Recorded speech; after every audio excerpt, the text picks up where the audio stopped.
Hi there, I'm Gary and welcome to this video in which I'm building the Republic XF-91 Thunderceptor from Lindberg in 1/48 scale.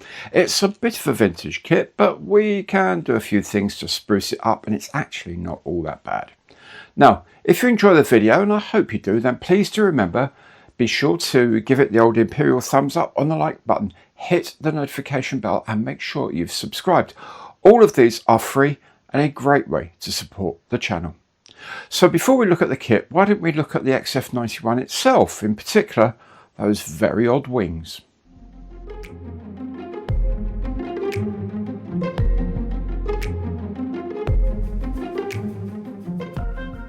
The Republic XF-91 Thunderceptor was a mixed propulsion interceptor designed in the late 1940s for the US Air Force and was a swept wing development of the F-84 Thunderjet.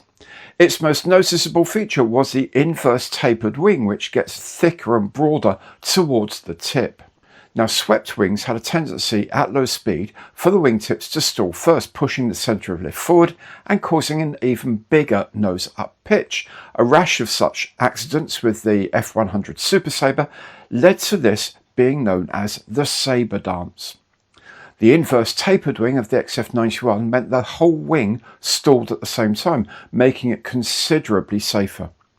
The wings were also of variable instance, allowing the fuselage to be more level during takeoff and landing. The first prototype flew on 9th of May 1949, and by late 1951, one had broken the sound barrier in level flight, the first US fighter to do so. It was powered by a J-47 jet engine boosted by a 4-chamber rocket for climbing and interception. Both prototypes were later modified, one with a nose radar for interception purposes, the other with a V or butterfly tail for better control and less drag. By 1954, advances in engine design and fire control systems meant the Thunderceptor was essentially already obsolete, so it never entered production. One prototype still exists and is on display at the National Museum of the United States Air Force. The Lindberg kit of the XF-91 was created in 1955. It was reissued in 1958, then again in 1974, which is the kit I have today. It was then issued in 1986 as part of the Lindberg Classic Replica series, finally in 1991 by Lindberg Venezuela.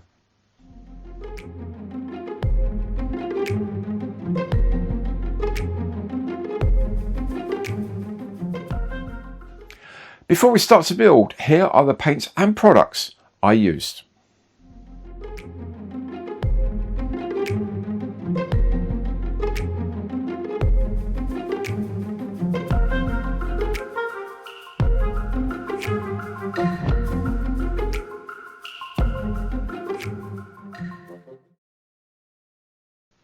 I sprayed the inside of the tail black and the inside of the nose aluminium, then I glue the two halves together. The fit is surprisingly good.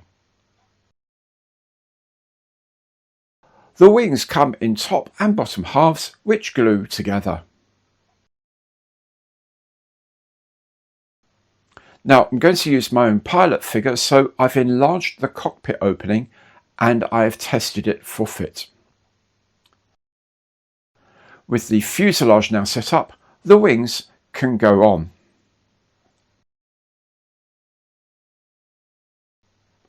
The horizontal stabilizer sits in a slot in the fin.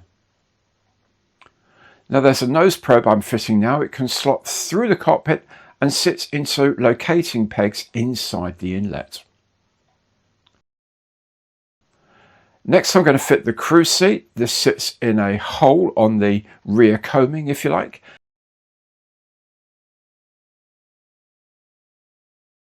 And then once that's happy, I'll add the pilot. Now this pilot is a slightly smaller one than the one I originally tried. And with that done, I can add the canopy. I've already masked it for painting with Tamiya tape, and I'm using white PVA adhesive to hold it in place.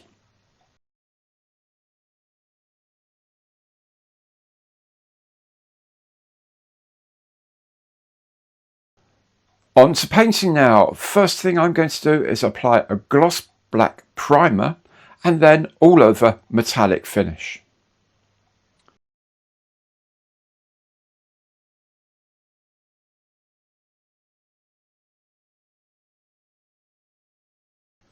There are two large fuel tanks, each comes in two halves.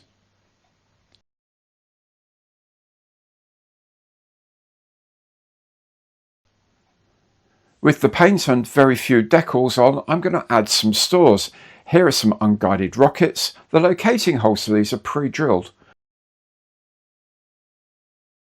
And here are the huge fuel tanks. The big undercarriage doors go near the wingtip. Now the main gear has tandem wheels that sit into a main leg. These then slot into holes in the wing.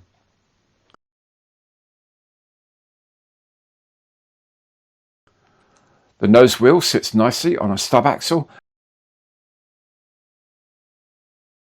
Then I attach an actuator arm.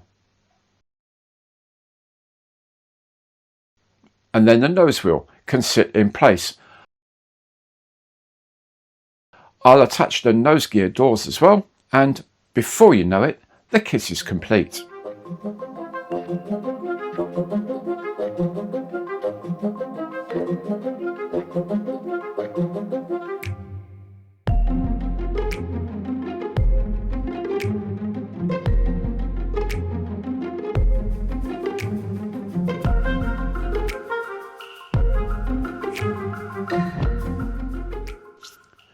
There we have it, a vintage kit from moulds somewhat older than me, but still a pleasure to put together. I did learn a few things, including the fact I really need to work on my seam mending skills, but overall I'm very happy with the result. I've used the kit decals mainly, apart from the stars and bars, which are replacements. Anyway, I enjoyed building this and learning about its design. You all know how much I love the unconventional, and now I'm looking forward to my next Lindberg classic. Now, if you enjoyed the video, please remember to like it, ding the notification bell and subscribe to the channel. Thank you so much for watching today, and goodbye.